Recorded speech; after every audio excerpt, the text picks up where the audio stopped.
সাময়িক বরখাস্ত করা হয়েছে, এটা কি শাস্তি যথেষ্ট মনে করছেন? না না না, অবশ্যই আমরা মনে করবো না, অবশ্যই মানে যে তাকে সাময়িকভাবে বরখাস্ত হতে তার জন্য এটা যথেষ্ট না। আমরা যে আন্দোলনটা শুরু করেছি তাকে পার্মানেন্টলি বরখাস্ত করা না হওয়া পর্যন্ত আমরা আন্দোলন চালিয়ে যাব। তো আমরা স্টুডেন্টদের পক্ষ থেকে তো ঘোষণা দিয়েছি যতদিন পর্যন্ত না তাকে পার্মানেন্টলি অপসারণ করা হবে, মানে বহিষ্কার করা হবে ভার্সিটিতে, ততদিন পর্যন্ত আমরা আমাদের আন্দোলন চালিয়ে যাব এবং ক্লাস বর্জন করবো, এই ঘোষণাটা দিয়েছি। কি কি কর্মসূচি পালন করছেন আপনারা? মানে অবস্থান কর্মসূচি আর কি। অবস্থান কর্মসূচি সকাল কয়টা থেকে কয়টা পর্যন্ত? 8টা থেকে বিকাল 5টা পর্যন্ত। 8টা থেকে বিকাল 5টা পর্যন্ত। এ পর্যন্ত বিশ্ববিদ্যালয় প্রশাসন তো আপনাদের এই আন্দোলনের প্রতি সমর্থন সূচক মনোভাবই দেখিয়েছে নাকি? বাইরে থেকে আমাদের সেটাই মনে হয়েছে। জি জি জি। তাহলে আপনাদের কি মনে হচ্ছে না এই আন্দোলনে লেখাপড়ার পরিবেশ নষ্ট হচ্ছে? এখন ওটা আমরা কেয়ার করছি না।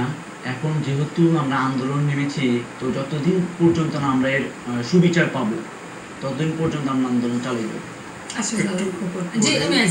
ছোট ভাই, বিষয়টা আপনারা আন্দোলন করছেন যে শিক্ষকের বিরুদ্ধে যে অভিযোগ, এই অভিযোগে বিশ্ববিদ্যালয় প্রথমে তাকে সাময়িক বরখাস্তই করবে, পার্মানেন্ট করতে পারবে না। কারণ তদন্ত কমিটি হবে, এটা সিন্ডিকেটে আলোচনা হবে, তারপরে এটা সিদ্ধান্ত হবে। এটা হলো একদিক, এটা হলো একদিক। শোনো, আরেকটা হচ্ছে এটা তো ক্রাইম, এটা দেশে প্রচলিত আইন আছে, সেখানে বিশ্ববিদ্যালয়ও তার বিরুদ্ধে কেস করতে পারে, যিনি ভিকটিম তিনিও পারেন। আমরা আশা করি বিশ্ববিদ্যালয় কর্তৃপক্ষই মামলাটি করবে। হ্যাঁ, তো মামলা করলে এই আইনতে শাস্তিটা কঠিন। এখান থেকে বিশ্ববিদ্যালয় যদি তদন্ত রিপোর্টে দোষী সাব্যস্ত করে এবং কেস করে, তো তার তো আপনাদের এই আন্দোলন করার চাইতে অনেক বেশি কঠোর শাস্তি পাবে। এক মিনিট একটু সময়।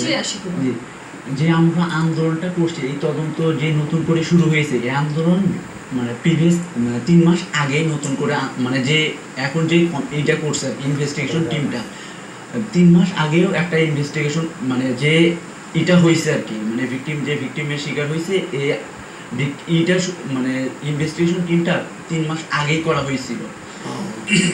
3 মাস পর না, প্রথমত আমি একটা কথা বলি জায়গায়, যে সেটা হচ্ছে প্রথমত হচ্ছে একজন শিক্ষককে দিয়ে পুরো শিক্ষক সমাজকে দেখলে চলবে না।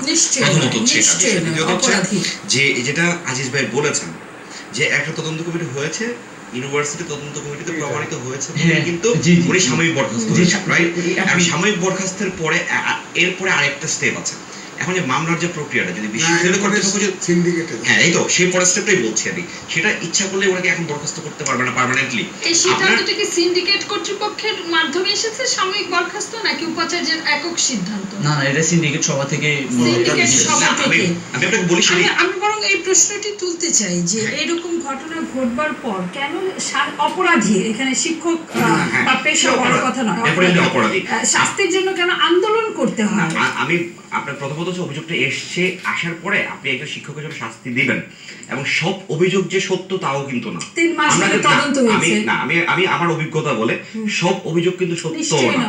অনেক কিছু প্রতিহিংসা পরায়ণ হয়ে অনেকে অনেক কাজ করেন কিংবা অনেক অভিযোগ করেন। বিষয়টা হচ্ছে যে একজন নিরপরাধ ব্যক্তি শাস্তি পায় কিনা, কিন্তু 3 মাস তদন্তের পরে কিন্তু উনি দোষী প্রমাণিত হয়েছেন, বিশ্ববিদ্যালয় কর্তৃপক্ষ এডমিট করেছে, তাকে সাময়িকভাবে বহিষ্কার করেছেন। এখন যদি বিশ্ববিদ্যালয় কর্তৃপক্ষ মামলা করেন ওনার বিরুদ্ধে, মামলা করলেই কিন্তু মামলাটা পুলিশ নিবে না, পুলিশ এটা আবার ইনকোয়ারি করবে। যখন পুলিশের এটার সিমটমটা পাবে যে ঘটনা সত্য, তখন এটা মামলায় রূপান্তরিত হবে, পুরোপুরি মামলায় রূপান্তরিত হবে, এবং সাময়িক বরখাস্তের পরের স্টেপ কিন্তু হচ্ছে আপনার পার্মানেন্টলি বহিষ্কার। বিশ্ববিদ্যালয় কর্তৃপক্ষের যে তদন্ত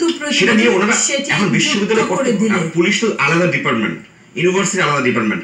ইউনিভার্সিটি কর্তৃপক্ষ যে তদন্তটা করেছে সেটা রাইট কিনা, সেটা একবার হলেও পুলিশকে দেখতে হবে যে সেটা রাইট কিনা, তারপরে ওরা পার্মানেন্টলি দিবেন, হয়তো সেটাই করবেন। কিন্তু কথা হচ্ছে এটা কিন্তু একটা প্রক্রিয়ার মধ্যে দিয়ে যায়।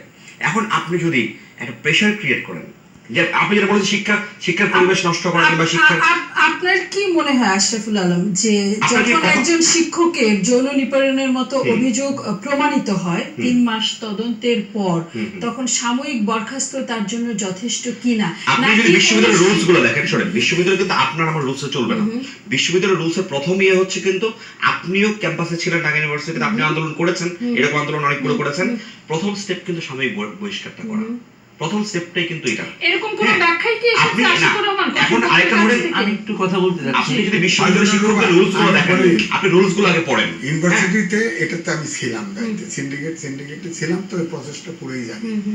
সিন্ডিকেটের যেহেতু সিদ্ধান্ত হয়েছে, দিস ইজ হাইয়েস্ট ডিসিশন, এর উপরে ইউনিভার্সিটি আর ডিসিশন ফলে সাময়িক বরখাস্তই বিশ্ববিদ্যালয় কর্তৃপক্ষের সিদ্ধান্ত। না, সিন্ডিকেট পার্মানেন্টও নিতে পারে, নিতে পারতো কিন্তু পারতো, নেয়নি। নেয়নি। এই জন্য আন্দোলন আর করছেন এই ইস্যুটা শিক্ষার্থীরা। তদন্তের জন্য 3 মাস সময়ও লাগার কথা ছিল না। তো এখন যেটা হচ্ছে, আমি এই ছোট ভাইকে রিকোয়েস্ট করব যে আহসানুল্লাহ বিশ্ববিদ্যালয় এখন কিন্তু বুয়েটের পরে ইম্পর্টেন্ট একটা প্রতিষ্ঠান। এখন বিশ্ববিদ্যালয়কে শুধু চাপ দেয়া যে যেহেতু সিন্ডিকেটের সিদ্ধান্ত এবং তদন্তে প্রমাণ হয়েছে, আপনারা কেস করেন, কেস করলে এরা আন্দোলন থেকে সরে যাবে। আঙ্কেল একটু এবং অনেক দিন ধরে distance- তার একটু বিরুদ্ধে distance- যৌন নিপীড়নের আঙ্কেল অভিযোগ কথার ছিল। ভিতরে একটু গ্যাপ আছে, জি, আমি একটু আসলে। ক্লিয়ার করি বিষয়টা। 3 মাস ইনভেস্টিগেশন হওয়ার পরে যে তদন্ত কমিটি গঠন হয়েছিল, সে তদন্ত প্রতিবেদন আমাদের ভিসি স্যারের কাছে জমা দিয়েছে। জমা দেওয়ার পরে এটা যে প্রতিবেদন জমা দেওয়ার পরে এটা ট্রু প্রমাণিত হয়েছে। তো ওনাকে তারপরে ডেকে বলছে যে আপনার বিরুদ্ধে যে মানে ইনভেস্টিগেশন টিম আমরা তৈরি করছিলাম, তা আপনার বিরুদ্ধে যে অভিযোগ সেটা প্রমাণিত হয়েছে, তো আপনি রিজাইন দেন। তো ওনার প্রভাব খাটিয়ে বলছে আমাকে 3-4 দিন সময় দেন, এরকম প্রভাব খাটিয়ে 3-4 দিন সময় নিছে ভিসি স্যারের কাছ থেকে। এসে তিনি মানে তার প্রভাব খাটিয়ে বের করছে আসলে তার বিরুদ্ধে যে অভিযোগটা করছে উনি আসলে কে। তো খুঁজে বের করে তাকে তার রুমে ডেকে ফিজিক্যাল হ্যারাসমেন্ট করছে আর কি। যে তার বিরুদ্ধে যে অভিযোগটা আছে সেটা একটা প্রত্যাহার করার জন্য, একটা রিটেন দেওয়ার জন্য, যে এরকম ব্যাপার, তার বিরুদ্ধে যে অভিযোগটা সে আসলে করছে সেটা ভিত্তিহীন, এটা ভিত্তিহীন। এবং এমনভাবে করছে তার মোবাইলটা তার ফ্রেন্ড কথা বলার জন্য কিংবা গ্যালারি দেখার জন্য মোবাইলটা নিয়ে যে মানে স্যারের সাথে যে অশালীন কথাবার্তা হয়েছে সেটা তার থেকে যে মোবাইলটা নিছে তার থেকে নিয়ে সে কনভারসেশনটা করছে এটা। তারপরে ফিজিক্যাল হ্যারাসমেন্ট করার পরে তো একটা স্টেটমেন্ট নিচে তার বিরুদ্ধে যে অভিযোগটা আছে সেটা ভিত্তিহীন। নেওয়ার পরে তো তাকে ফিজিক্যাল হ্যারাসমেন্ট করার পরে আমাদের যে ট্রেজারার স্যার আছে, স্যার রুমে নিয়ে যে একটা গতকালকে একটা কনফেশন বের হয়েছে, একটা মানে ওরা একটা ভিডিও ওনারা তৈরি করছে আর কি, যে স্যারের বিরুদ্ধে যে অভিযোগটা এটা মূলত মানে ভিত্তিহীন, কোনো অভিযোগ নাই। এরকম কালকে একটা আপনি যে বললেন ওনার শিক্ষকের প্রভাব বিস্তার করেছে, কি ধরনের প্রভাবশালী তিনি? তো আমাদের ডিপার্টমেন্টের অ্যাসোসিয়েট প্রফেসর এবং অ্যাসিস্ট্যান্ট প্রক্টর আর কি।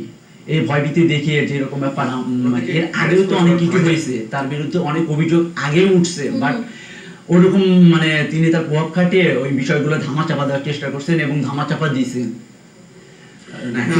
করেছে থানায় অভিযোগ করেছিলেন আপনারা না, যে আমাদেরকে যে মানে ব্ল্যাকমেইল করার চেষ্টা করা হয়েছে কিংবা অভিযোগগুলো প্রত্যাহারের জন্য চাপ দেওয়া হচ্ছে এরকম? আমি আমার একটা অভিজ্ঞতা বলতে পারি। সর্বশেষ আমি আপনাকে একটু ক্লিয়ার করি, একটু কেন আমরা তাকে মানে পার্মানেন্টলি বহিষ্কার করা না পর্যন্ত কেন আন্দোলন করতেছি, এটা হচ্ছে একটা, এটা হচ্ছে আপনার কোশ্চেন আমার কাছে, আমি ক্লিয়ার করতেছি।